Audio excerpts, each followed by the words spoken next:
You are now listening to Talk Your Jits podcast.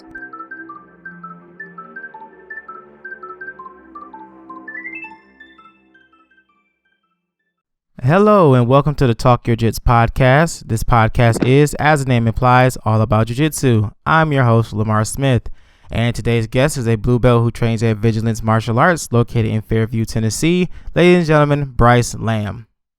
Hey. Hey, how's it going, sir? Not too bad. How are you? I'm doing exceptionally well today, man. Thanks for asking. Absolutely. It's good to hear that. Man, so, first and foremost, I would like to, give you my thanks for hopping on the show and telling the world about your jiu-jitsu experience. Thank you for letting me do that. I really appreciate it. Man, it's not a problem. Well, without further ado, if you want to formally introduce yourself a little bit more thoroughly, by all means, and let's hear about your story. So, my name is Bryce Lamb, and I live in Fairview, Tennessee, as Lamar said, and I've been training jiu-jitsu for about over 2 years now, and I absolutely love it. I compete as much as I can. I train. I teach kids class. And honestly, I really, really want to do this for the rest of my life. I want to become a coach, but if I can become pro, that's another goal I would love to do. I'm trying to get as many sponsors, as many super fights as I can, and just try to get my name out there. And another thing with jiu-jitsu, I have diabetes, so it's another thing I have to kind of like take in part with this. It's like for competitions, I have to make sure I got all my supplies. I got a Dexcom and an Omnipod, which are like patches that monitor everything. I have to make sure those are covered up. And like I have to make sure my blood sugar is not too high or low before fights. There's some times where I had to like chug a chocolate milk before a match and just go out there feeling sick and all of that. Mm-hmm. But honestly, it's not too bad. I think it really helps me in the end. It pushes me harder. Mm-hmm. And besides that, I want to own a school. That would be a big goal for me, especially. And besides that, that's pretty much it's simple as easy. When I first started jiu-jitsu, I was just doing it for self-defense. I never knew it was this huge sport, and like I thought it was just another thing like boxing and all that. But especially the gis, I didn't know you had to wear the gis. So when I first put that on, I thought that was funny. But when I first started, I wasn't too confident. I wasn't really doing anything. I was just playing video games all the time. But my very first class, I fell in love with it. And ever since then, I went every day. I competed like my first month in training. I got my butt absolutely kicked, but it was so worth it. Yeah, of course. But ever since then, I've just been training as hard as I can, trying to get other people to do jiu-jitsu and just try to grow the sport myself as much as I can. I mean, that's awesome. And how old are you? I'm 18. So yeah, so you're still a baby, still young. Yeah, I still got a long time. I still got plenty of time. But by all means, it's awesome that you have this mindset, especially at a fairly early age, and yeah. So, because I think it was your dad that messaged me that kind of like gave me like a little synopsis of your story, as you would say, about you having being diabetic, well, type 1 diabetes, and you're still training and competing and stuff like that. So that was gonna be like my questions is like, how has that been, like how was that that challenge of dealing with this and trying to train and at the same time, because I know as a diabetic you have to keep your insulin and sugar levels at a certain certain way, and there's a difference between type 1 and type 2. Not gonna get into too many details about it, but I do know a lot about it. But just if you can explain that and how what's your process and how you go by it. It's definitely frustrating and it sucks, but especially like during practice, sometimes I have to step out and like just leaving my kind of like training partner there, just kind of like leaving them in a way. It doesn't feel good, and I have to like sit out for like 15-30 minutes, wait for my blood sugar to go back up, and I can go train. or like if one of my patches or Dexcom and Omnipod come off and like I have to put another one on. It's because they're expensive. I hate wasting them. And what I really hate is like when my blood sugar gets high and like I'm doing an open mat, and when my blood sugar gets high like that, I feel sick. I fatigue a lot faster, and just it's frustrating to say the least. But at the same time, I really think it did help me in the end, just by pushing harder and training harder and trying not to let it get in the way. And the funny thing about it is sometimes they use my Omnipod and Dexcom as grips, Oh and no. they can't really say anything about it. But it's just it's funny, and I mean it's not too bad. It really isn't. It's just another thing I have to take care of Mhm. while I'm going out, and like and especially when I travel, I have to bring so much more stuff. Like I have to make sure I got everything. Worry about tons of things that other people don't have to worry about. But like I said, it's not that bad. It really isn't. And in the end, I appreciate it for helping me push a little bit harder and making me better at the sport. Mhm. I definitely kind of thankful for it in a way. Yeah, it's it's amazing. Just hearing a lot of people's stories that I've talked to since I've done this podcast.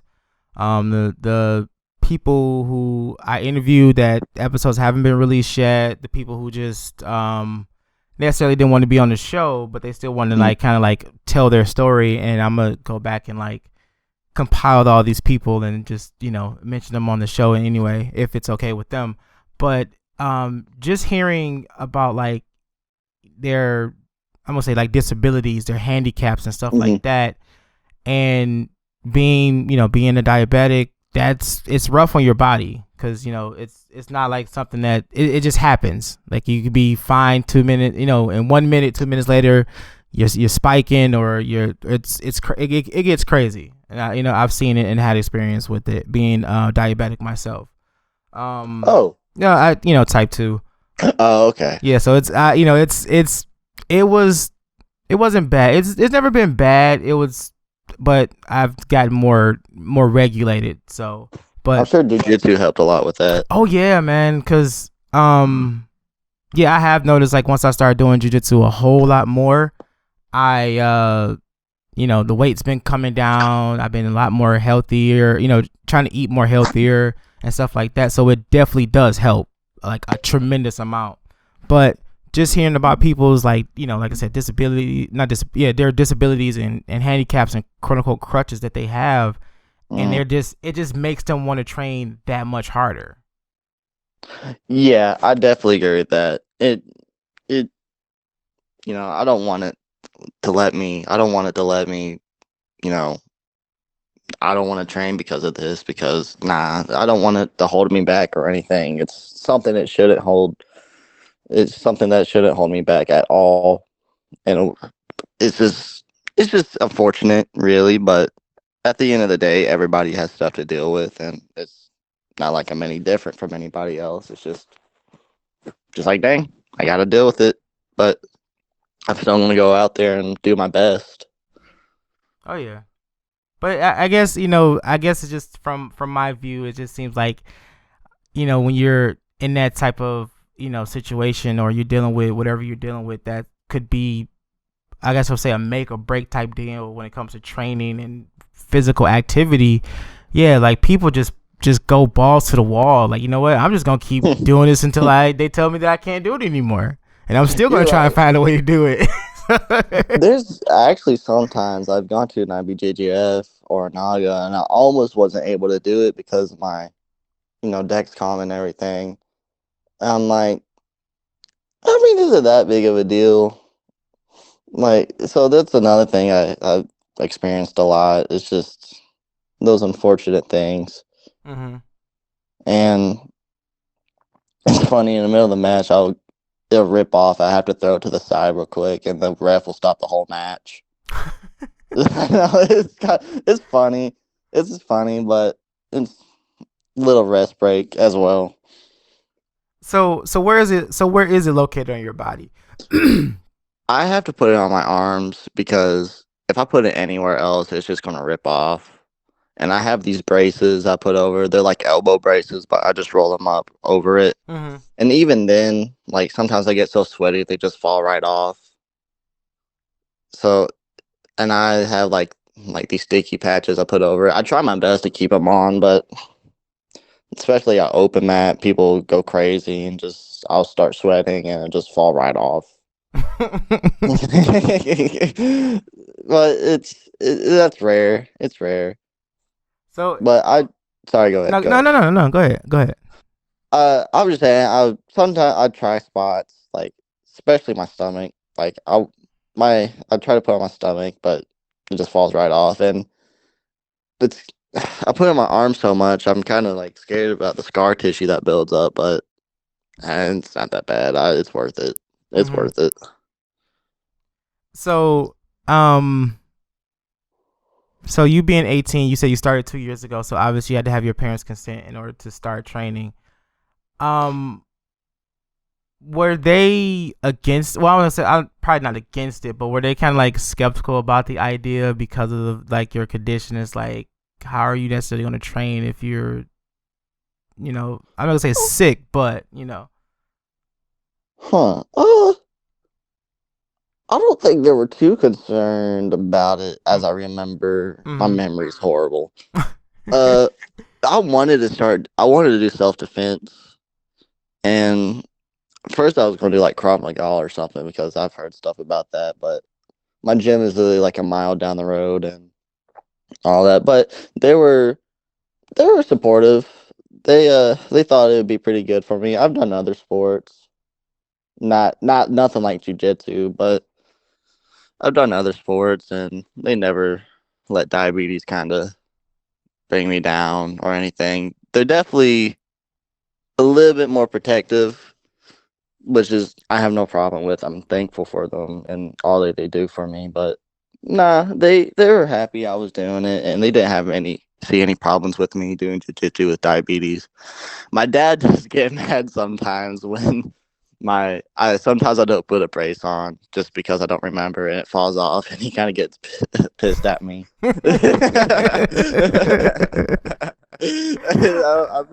I feel bad for him sometimes, but it but he understands at the end of the day. Yeah, we're definitely gonna have to like reach out to some like athletic like support companies and find ways to make something that'll benefit you. That way you're not burning through money through because the medical like supplies and is expensive as all hell. To Yeah. begin with. So I can only imagine how much like having to keep replacing these because they get ripped out or damaged because you're rolling. And Mm. if anybody knows about training, there's no such thing as quote unquote going light because you want to Mm-mm. get the most out of training. Like you could be like, I want to light roll today. 2 minutes in, you guys are like trying to rip each other's head off. So I know I do that all the time. I'm guilty. oh yeah, because I tell my one of my training partners, he's another brown belt, and we be like, all right, let's just light roll, and we just look at each other like, are we really gonna light We roll? really Are we really gonna light roll? We're not, Nah. but we'll I see what have happens. I have a same training partner. We'll look. I'm like, can we low right? And he's like, yeah. Then literally not even a minute in, we're trying to kill each other. Yeah. Cause it's just, I know it gets frustrating. It's like, oh, now you're trying to be sneaky with some stuff, so let me kind of like turn up a little bit on you too, and Mm-hmm. yeah, it just turns out to a full-fledged brawl like the whole time we roll. But I love it though. I know. If I could train 100% every day, I could, but unfortunately, I have to. I'm still having trouble regulating my training and everything. I'm trying to not go as hard every day because I don't want my body to be taxed or anything, but Oh, what's gonna just happen, don't. bro? Yeah, yeah. It's already happening, but it's still worth it. Oh It's still yeah, worth oh it. yeah. I don't mind having arthritis in every joint I have in 10 years. No, I mean, I give you 2. I give you 2, man. I mean, from the way you train and you also compete, man. No, it's gonna be way earlier than that. It's still worth it. It is. I'm not knocking it at all. Cause Mm-mm. with me, I'm 35, so I've never been this active, but I've always been semi-active. But like this last year or so, I've been like really, really revving it up to the point where now like I'm working out so much, and I'm like my body is just spent, man. Like everything is sore from like neck down to like my toes, man. Everything is sore. But I get up, I'll piss and moan, complain about it, but I'm still in the gym. I'm still working hard. I'm like, I shouldn't be not working as hard. I need to do a light day. And it's like, come on, dude. There's no such thing as light days. I know. You do a light day, and then it ends up being one of the hardest rolls you ever do. Always. There's no escaping it, man. There's no escaping. So I just like, it really isn't. Just accept it, man. Just accept it. Your body's gonna be so beat up and broken, but there's no greater feeling than that, man. I know. I kind of like having the crooked fingers and all that. Well, I don't know about the crooked fingers, but it's like I don't know. It's kind of like a little achievement. I get you. I just got cauliflower ear for the first time going against like a D1 wrestler, and man, it hurt so bad. I actually got it drained the other day, and they stitched it up. I've been having to wear those wrestling muffs, and I look goofy as hell in them. I almost got cauliflower ear. We was going over I forgot what technique we was going over. It was I think it was a L pass or no, Tozy pass is when I don't know if you ever seen it before, but it's like you start in their guard and you pull their head under you, and then you just walk your feet that same way. So I mean, maybe I may have explained it weird, but that's like the best way I could explain it. But so my training partner was doing it because we were repping it a lot. He would like turn his shoulder and drive his shoulders down, so his shoulder was driving into my ears. And like for like the next 2 days after that, my ears were just like on fire. Ooh. They felt like hot to the touch. Like I couldn't like lay properly on a pillow. I damn sure couldn't put no headphones in. And I was just in like, it was just like so much pain just putting shirts on because it'll flop across your ears, and like my locks would like rub against it. So it was just been like, oh God, I don't want cauliflower ear. But they didn't swell. Maybe a little bit, but it's not that noticeable. But I'm like, I can't do the cauliflower ears. I can't. Unfortunately, I didn't get that lucky. It swelled like literally right after I went with them, and it hurt so bad. Yeah. I tried to train it myself a couple times. First time I did all right. The second time I just butchered my ear. I finally went to an EMT and got it fixed. But yeah, I get it. Mine hurt real bad. It affected my training and everything. I wouldn't mind cauliflower ear if it wasn't the most painful thing I've ever felt. It was like purple, bruise. Yeah, and they wear it as a badge of honor, man. It's like, I know people think it's all that. It's not. It's not. It's not. It ain't worth all that, son. Ain't no way. Like if you want if you want to go for like the intimidating aspect of it, like you want to look like you just been through war and hell and back, by all means, do your thing. But that's not for me. Not for if it didn't hurt, I probably would have kept it, but I wasn't about to deal with it. No. Every day, like especially with the people I train with, they squeeze the hell out of you. And I just want to punch them in the face afterwards. But it's a no-go for me. And I seen videos on YouTube where there are people like intentionally giving themselves cauliflower ears. What? Yeah. For real? I said, wow, y'all are doing this on purpose. That is crazy. You guys are crazy. Yeah, you guys are crazy. I didn't want to say the other word, but I'm like, you guys are out of your minds. Like, y'all are intentionally doing this, like letting someone like rub like this stick or whatever grinding against your ear so you can get cauliflower ear. Nah. I mean, if you're gonna get it, at least get it while training or something. Right, I guess you said the legit way. But, Instead of putting a stick in here, that's crazy. I didn't know people did all that. man, but it is what it is. It I is guess what it people is. like being intimidating. Yeah, I don't see it, but I'm more of an action person, so your actions are gonna speak louder than anything your body can say. So. Oh, for sure. I totally agree with that. Well, I don't know. I went to Pans last year as a white belt, and the first guy I went against had cauliflower ear. It was jacked. I was like, I'm ready to get absolutely blast doubled. Thankfully, I pulled guard fast enough. Oh wow. And then he just picked me straight up and held me. It was a crazy match. I fortunately lost to an armbar. Mm. I was 17 at the time, and it was crazy going to Orlando or Kissimmee, Florida. Uh-huh. And I saw like Andre Galvao there, which was very cool. Saw like Cole Abate, and I want to do it this year as a blue belt to see how I can do. Yeah, man. Like, it's funny. The last I want to say maybe like 3 or 4 guests has all been competitors, and everyone's like, "Yeah, man, I can't wait to do it again." And da da da da da. And I'm sitting here like, okay, I only did one, and I'm hopefully doing my second one this year. And I'm excited, like, oh, I can't wait to do it. But just to hear people who's done 10, 15, 20 tournaments, and in a matter of like a few months, and they're still like, yeah, man, I can't wait for the next one. Like, I'm so scared of getting bit by that bug where it's like I want to compete every month if I could. Man, I absolutely love competing. It is my favorite thing about jiu-jitsu. Just something about it, man. I just love going out there, and this is a this is kind of a bad way to put. I like to show off a little bit. I like to try to show off, and Mm-hmm.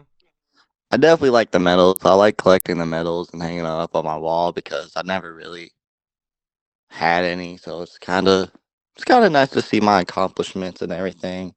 Yeah. But I love traveling too. Like I've traveled to so many places that I would never go to. Like I'm fixing to go to Texas for the IBJJF next year.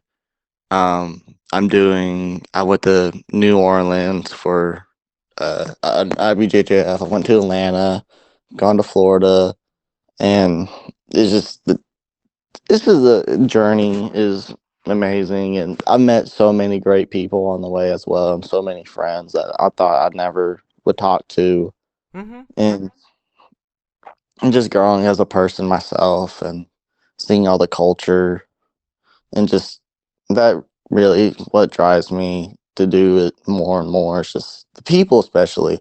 I've never really been a social person until jujitsu. I just talk to everybody I see at a tournament.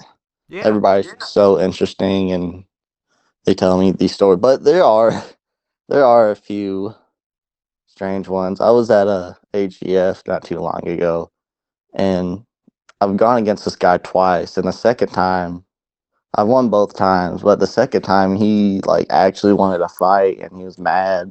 And that's the first time that's really ever happened to me. I'm like it was crazy, like because I was like, is this dude really about to throw hands right now? Like he's an MMA dude, so I don't know if that had he like after the match he said if this was a cage fight you would have lost. Oh, The of last course. match we had, he's like, you're lucky I'm tired. And all he really did was get in my clothes guard and hug me. And I couldn't even want to let go. The dude was strong. I give him that. I couldn't move him. But it's just, when people do stuff like that, it's just like, I don't know. Is it really worth it to do all that? Yeah. Right. Yeah. But yeah, dude. I can't say from just this community alone. I've met some, beyond amazing people, and it just took off even more starting this podcast. Like I've met so many practitioners of different ranks, from red belts to, not red belt, I'm sorry, from black belts to, down to like other white belts, high competitors, hobbyists, the quote unquote soccer moms that, decided to pick up jiu-jitsu as a hobby, and everything in between. And it's like, man, I'm so ready to get out there even further and just meet everybody I possibly can doing jiu-jitsu. Yeah, I've met so many great people, like my coach, my professor, a lot of my training partners, in competitions especially. I've met some of my bestest friends at competitions, Mm-hmm. and really just it's just it's just talking to people at comps, and they start telling their story as well, and just listening about it. It's very inspiring to me Oh to yeah. just see other people come up as well. Like at Atlanta, there's this blind black belt that was getting out there to do it, which was crazy. And he ended up getting second, which was, awesome. And I saw a person at a Fuji go with one arm, and he was absolutely killing it. Mm-hmm. And it's just inspiring to see that, because, like, with me with diabetes and everything, and them with their, one arm and blindness, and seeing that they can keep pushing through all their struggles and frustrations, and doing as good as they do now is really what kind of keeps me pushing and all that, because I know I'm not the only one that's as frustrated Mm-hmm. my stuff as they are. Yeah. It's phenomenal, man. It's nothing short of amazing. I mean, I don't know if this could be the same guy, but I saw a video on Instagram, I think it was, and he was the first blind Mexican black belt. Yep, exactly. Yeah. On what's it called? Matt Made. I you know what I don't think it was Matt May, but it was from that. It was from them because I ended up following them after I saw a couple other their videos. But yeah, and I was just thinking like that is so fucking awesome. It's I know it's amazing. And especially, and hearing his story was very inspiring. He was bullied a lot, and picking something like this up, I can't imagine how much confidence he's gained from it, how much closure he's gotten from it, Yeah. and just all around how helpful it's been for him. The Yeah. Matt, those Matt made story, I love listening to them. Those are another big inspiration. Yeah, Matt May. Like I mean, I honestly say I would love to like if I can talk to one of them and actually like actually give them a huge shout out, because that was actually one of the pages that really made me want to start this podcast. Because there was one in particular where a lady was talking about she lost her son. I don't remember in what way, but she lost her son, so she found jujitsu as in her therapy, and just listening to her story, and you can tell just how genuine it was.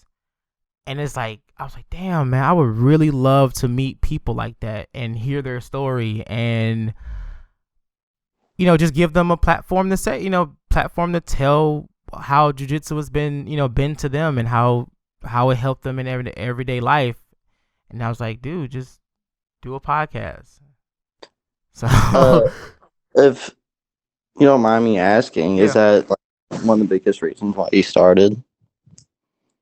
What started this podcast? Yeah, like why do you want to do it? Man, that's a good question. Like, you're the first person to ask.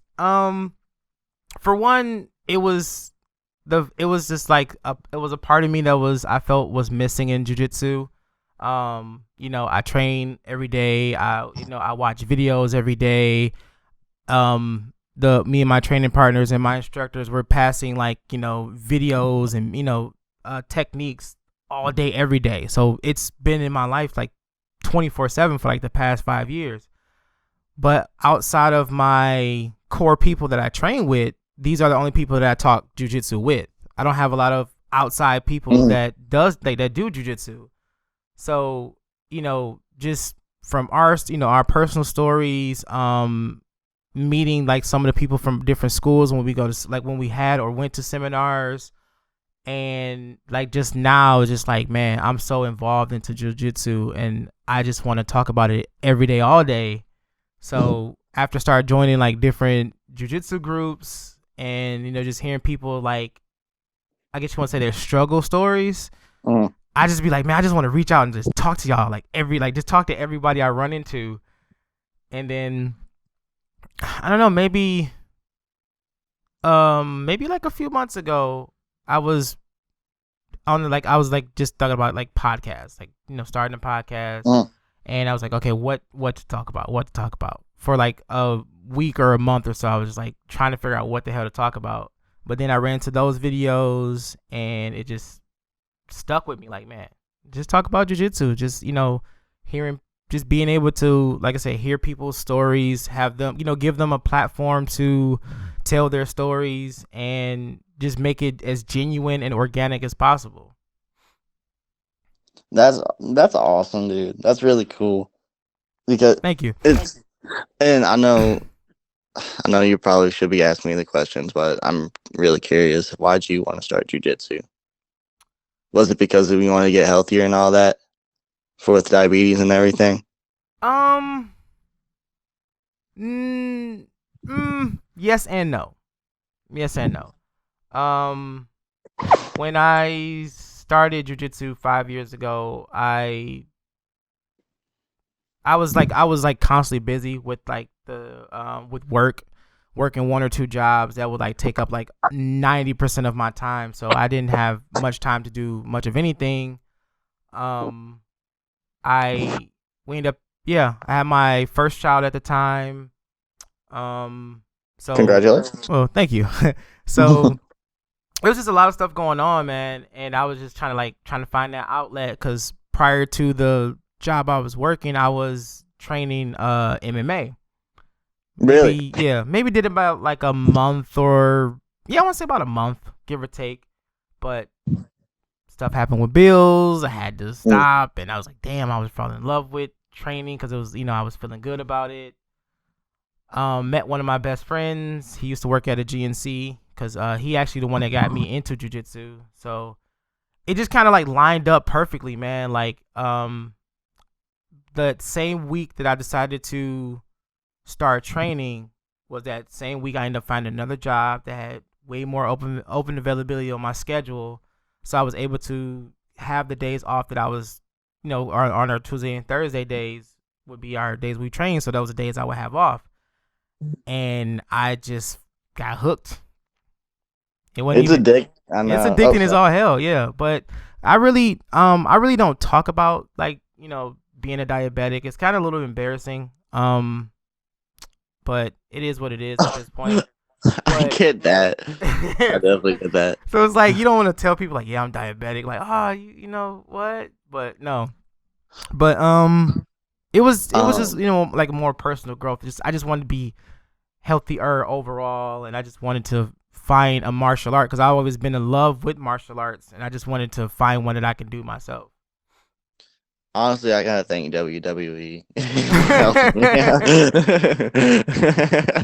That really kind of got me into fighting and everything. See, me, I'm about to date myself, but it's kung fu movies, like the older kung fu movies. Oh yeah, and action movies. And yeah, like we used to. Me and my cousin, man, we used to watch kung fu movies. Oh my god, every day, all day. Like just so many. I can't begin to name how many kung fu movies that I've seen, and I still try to watch like to this day. Like I'll go back and watch a couple of the older ones. And, that's awesome. But yeah, that's what. Yeah, once I found out about like kung fu and karate and Muay Thai and all this other stuff, man, it's like how cool people look doing it. I was like, man, I want to do that. I want to be that dude, jumping off the wall and kicking someone in the face. I want to do all that. Yeah, I definitely get that. And going back to the embarrassing part, it's just kind of funny.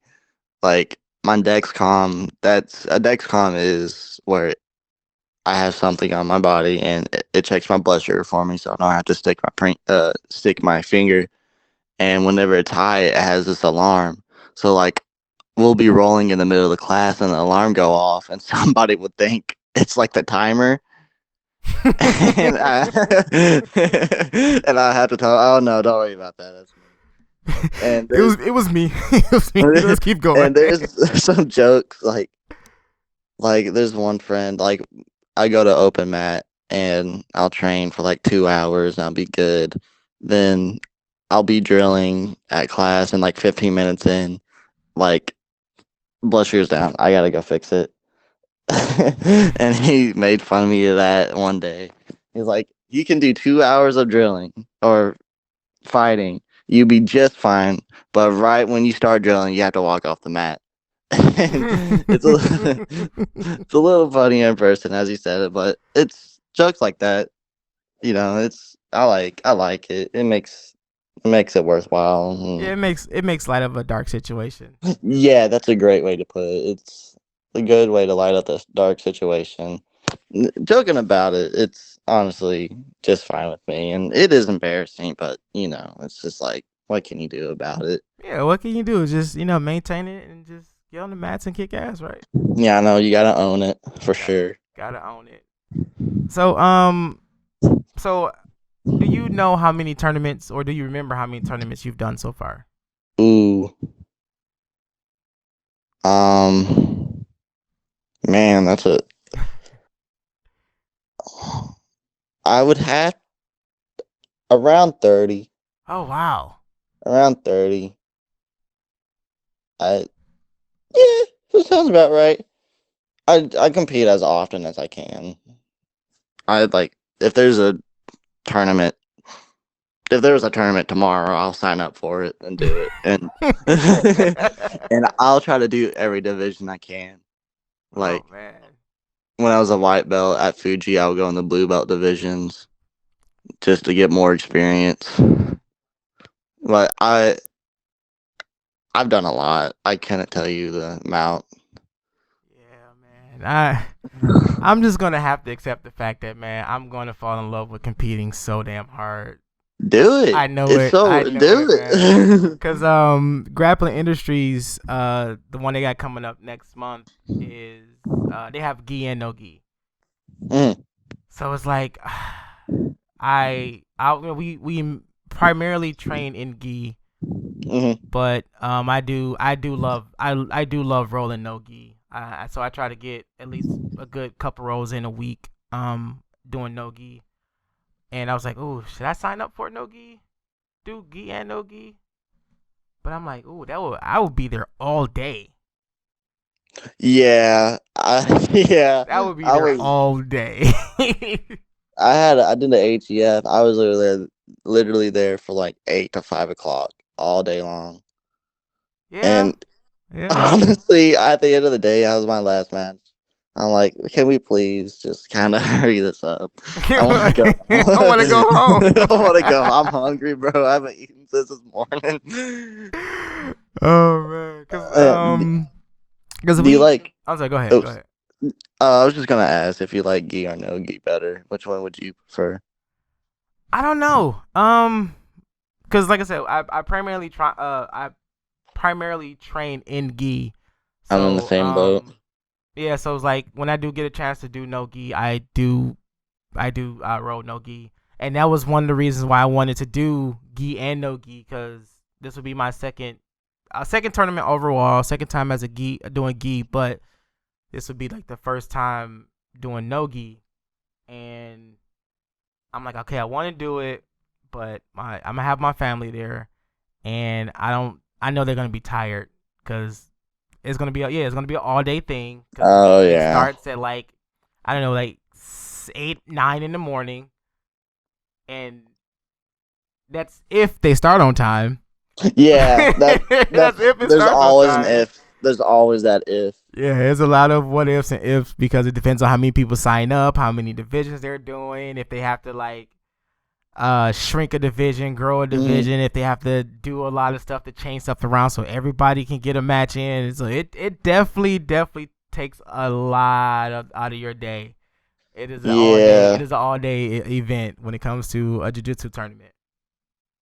It for sure is. I mean, It depends. Like if you're just doing one division, then yeah. But like if you're doing like no gi and gi, then playing the whole day Yeah. around, just being there. Bring your tent and all that, and take a nap.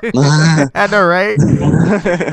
Take a nap in the car, man, because Taking. it's about to be a long day.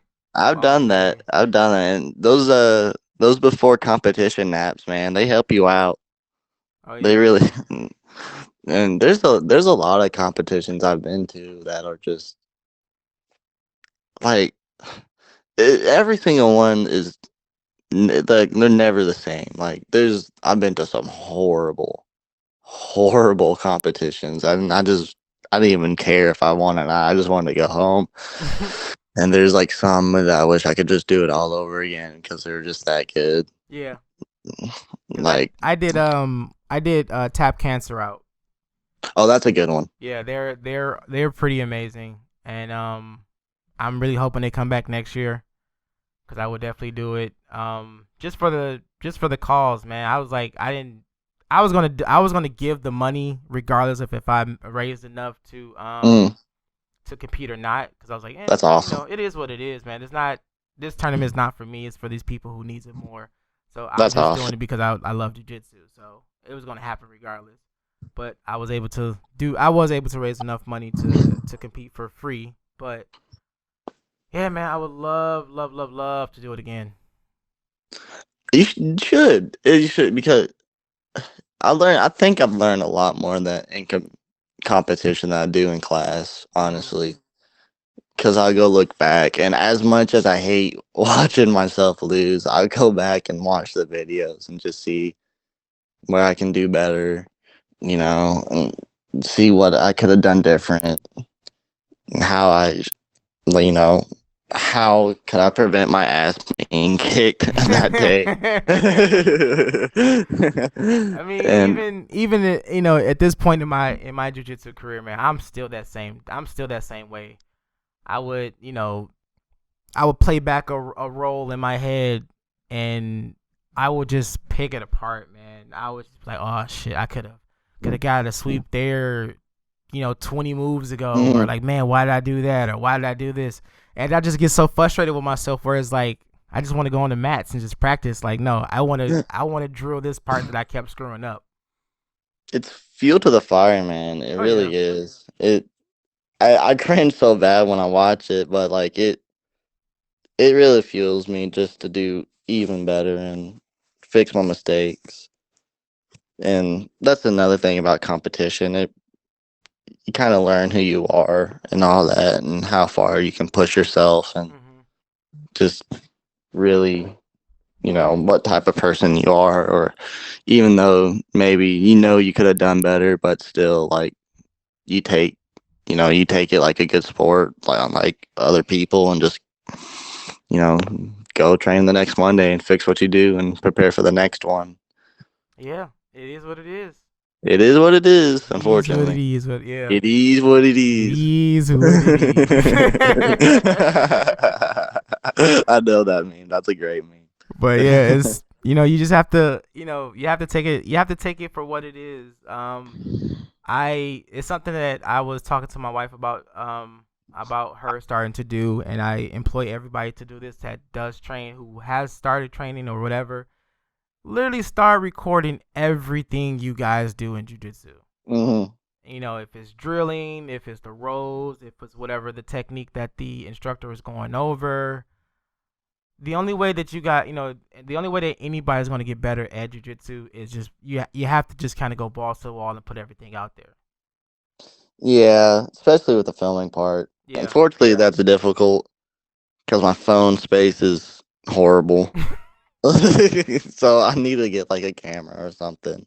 But I do the same because as much as I can watch videos and like watch, I really like Mika Gaval and like Cade Mhm. because they're literally just graduated high school like I did, and they're killing it out there. But as much as I can watch them, I don't really learn anything from it. I re- I learn very physically and actually doing the drills. I can't just like I have to ask my coach to show the technique like 3 different times. But if he just does it on me real quick, I'll be like, oh, okay. Yeah, That makes sense. ain't nothing wrong with that. I mean, Yeah. I learned that way too. Like I would, if I Mhm. see a technique online, it's like okay, I can try to mentally apply it as much as I possibly can. But yeah, I need to like physically do it and physically see it in action in front of me in order to like really understand it. So Mhm. yeah, I'm the same way. Like I'll pull up a video and I'll message my one of my training partners like, hey, before class, I want to check this out. I want to rep this. So yeah, I learned Uh, I learned the same exact way. do you have a goal going into class? Um, not really. No, Yeah, same. no. It's just it is what it is. it is what he. It is what it is. But no, I don't have like a set goal. Um, because I kind of have an idea of how the day is gonna go anyway. So Mm. it depends on. I just kind of like judge it. Depends on who shows up. Who's stepping on the Oh mat. yeah. So it's like okay, correction. I put like this. If I want to get a good physical workout in, we have two white belts in particular that I love to roll with. Very scrappy young guys, very Oh strong, yeah. and they just push you. They just push me beyond anything else.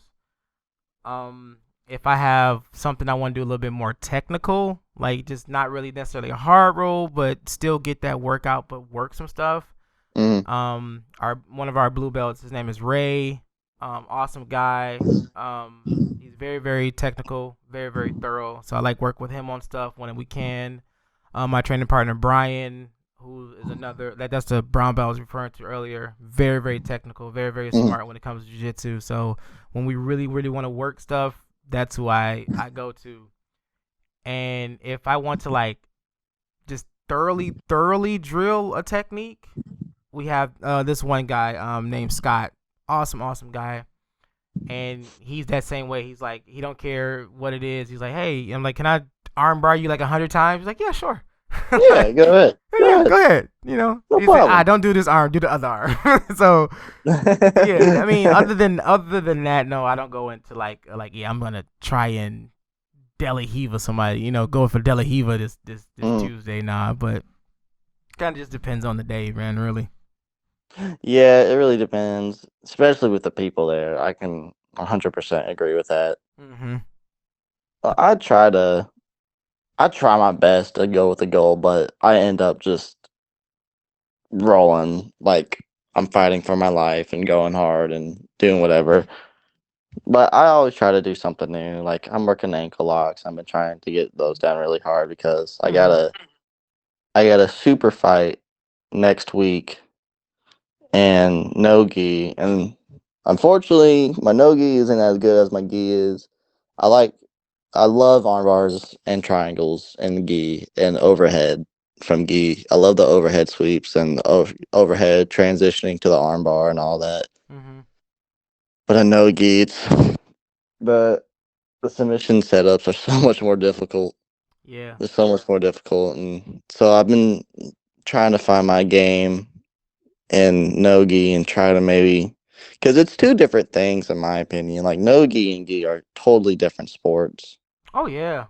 Oh yeah. For yeah, like it's yeah you can nogi stuff can go into gi, some gi stuff can go to nogi, but in the end of the day, it's two completely different things, Yeah. two It's two different skill sets sides, man. Two different sides. and skill sets and all that. Mhm.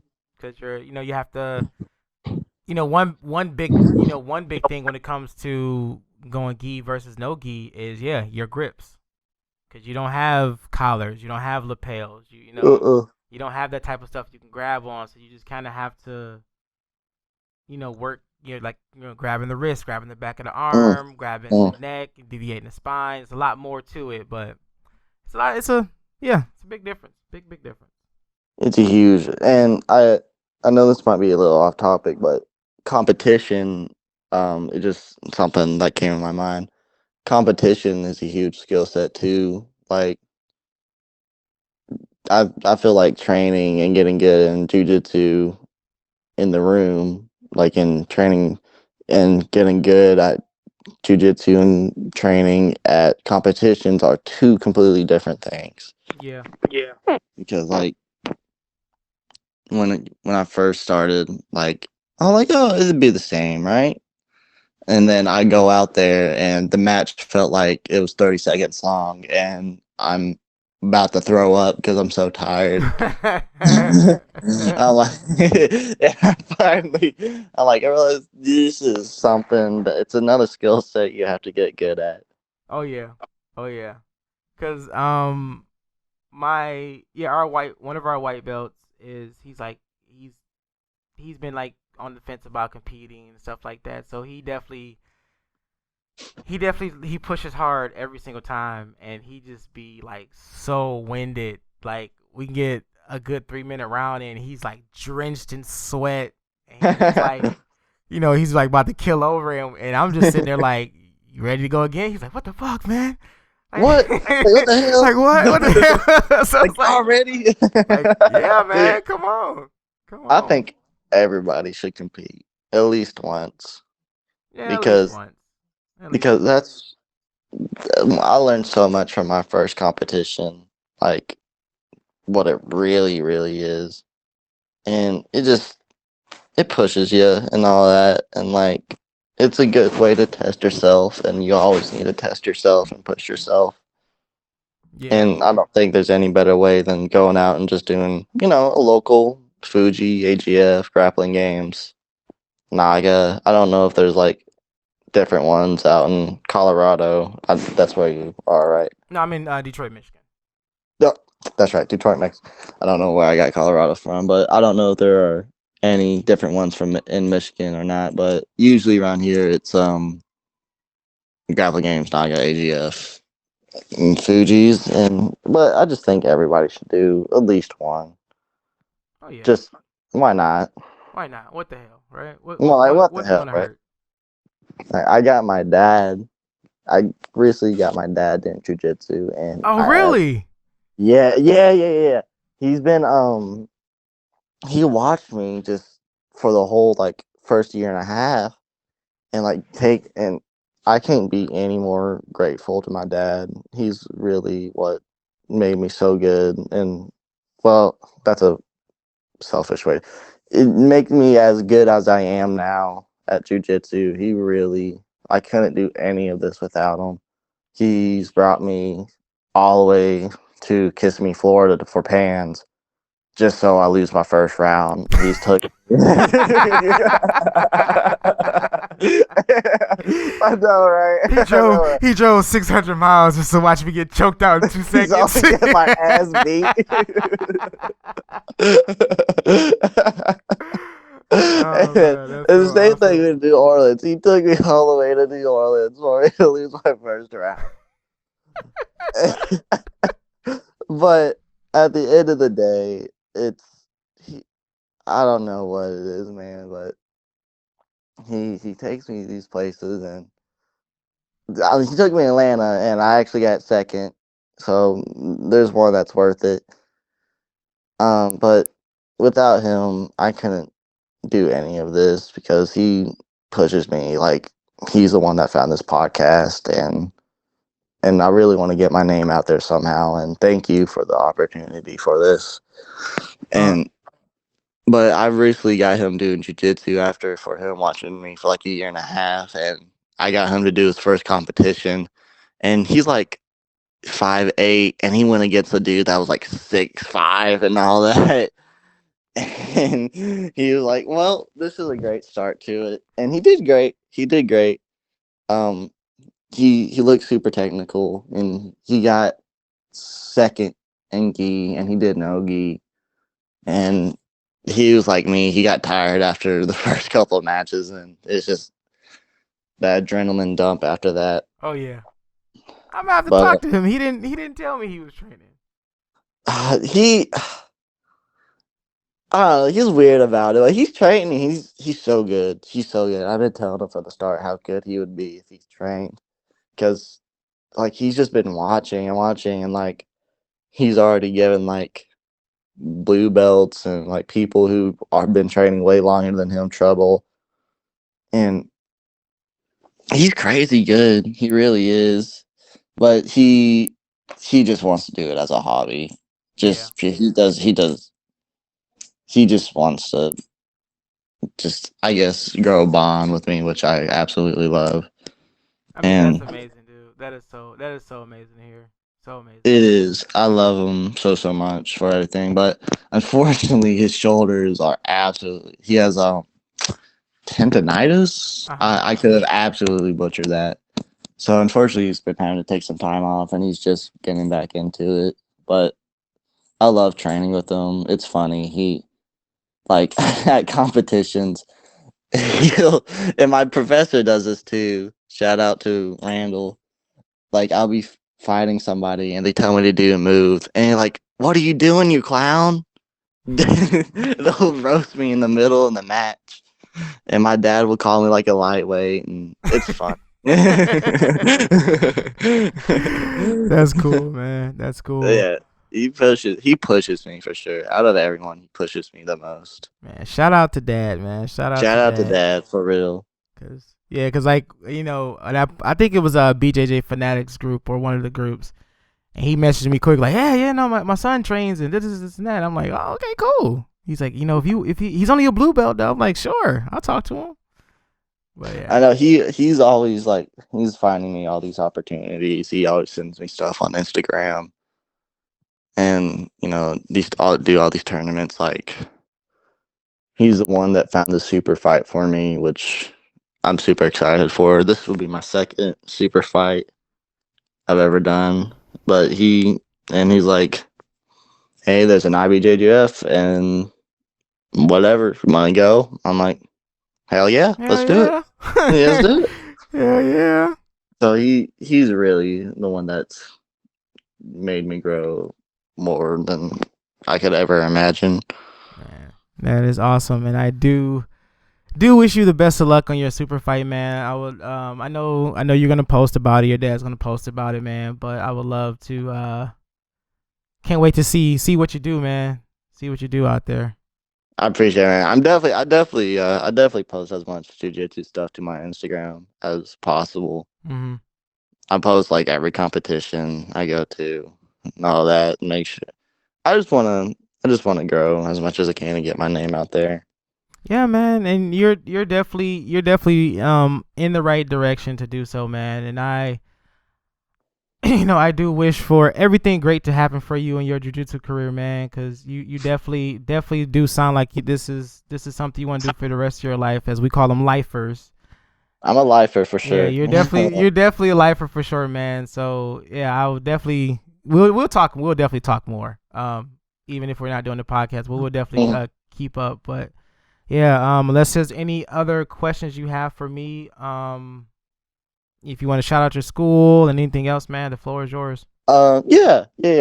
Well, first, thank you so much. I really appreciate this opportunity, and it was fun talking to you about all these things. And it was, it's something new to do. I never thought I'd do a podcast about jujitsu. Shout out to Vigilance in Fairview, Tennessee, and my coach and professor Randall and Wes for teaching me every day and believing in me and all that. Shout out to my dad for help and my family and like my mom and all that for believing in me and you know just supporting me in every way possible. And my sponsor John at Griffiths Law, he's the one that helps me travel everywhere, and he also believes in me, which I can't. It means the world to me. I love all these guys and everything they do for me, and I really appreciate them. And thank you again for letting me do this podcast. Man, not a problem, man. It was very very awesome to get a chance to sit down and talk to you, man. Because you were probably one of the ones I was very eager to talk to, man. So thank you, it's sir. definitely my honor, my and everything else to sit down and have this conversation with you. And I hope your podcast, takes off. I think it's going to be super big in the future. I think you're doing a great job, in my opinion. I don't really know what to look for, but you're an awesome person to talk to. Man, likewise, and thank you very much, man. Thank you very very much. Thank you, sir. Yeah, and that's the end of today's episode. I would like to thank my guest Bryce for coming on the show, and I really Hope you guys enjoyed our tales and experiences that you heard today. Please go and follow our Facebook and Instagram pages to stay up to date on all future episodes. This has been Talk Your Jits podcast. Keep rolling, keep grinding, and remember, long live Jiu Jitsu. Have a great day.